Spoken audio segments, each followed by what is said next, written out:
Hello dear friends, thank you so much to join us back on this video today.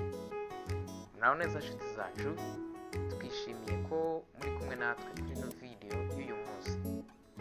We are going to talk about collective nouns.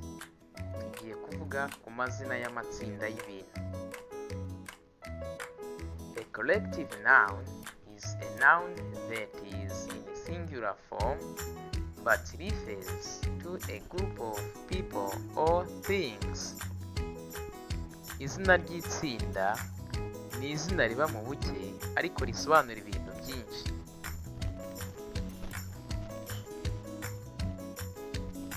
For example, urugero, a lion, intare. Ni imwe turavuga a lion. On the next photo, we have more lions. Hence we have to say a pride of lions.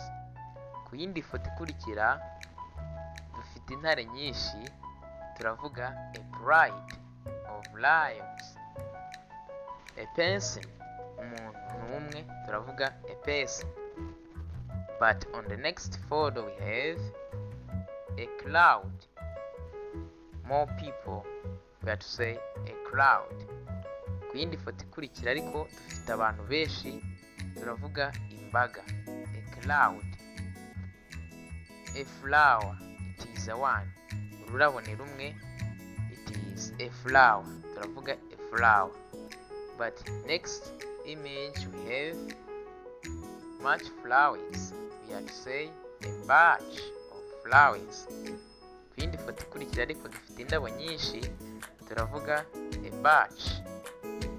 A lot of group of things or people in English change their names respectively. Amazina menshi y'amatsinda y'ibintu cyangwa abantu mu Cyongereza agenda ahinduka mu buryo bwihariye. A group of bananas, itsinda ry'imineke, tuvuga a batch or comb. A group of thieves, itsinda ry'abajura, tuvuga a gang. A group of angels, itsinda ry'abamarayika, tuvuga a host. A group of mountains, imisozi myinshi, tuvuga a range. A group of arrows, itsinda ry'imyambi, tuvuga a quiver. A group of employees, itsinda ry'abakozi, tuvuga a staff. A group of mice, itsinda ry'imbeba, tuvuga a nest.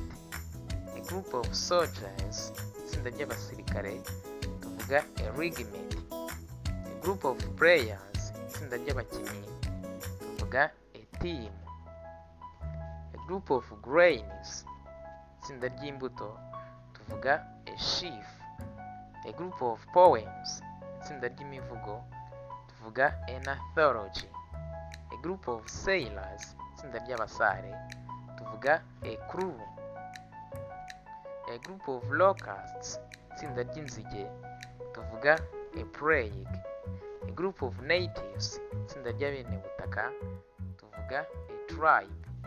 A group of students, itsinda ry'abanyeshuri, tuvuga a class. A group of wild animals, itsinda ry'inyamaswa z'agasozi, tuvuga a zoo. Thank you so much to learn English with us today. We would like you to subscribe on our platform of Wonderful English. Hit on the like button for the thumbs up, share to your friends, comment in the comment section below for what you have learned from this video and suggest us, if possible, of what we could teach you in the next videos. We are going to meet you soon on the next video.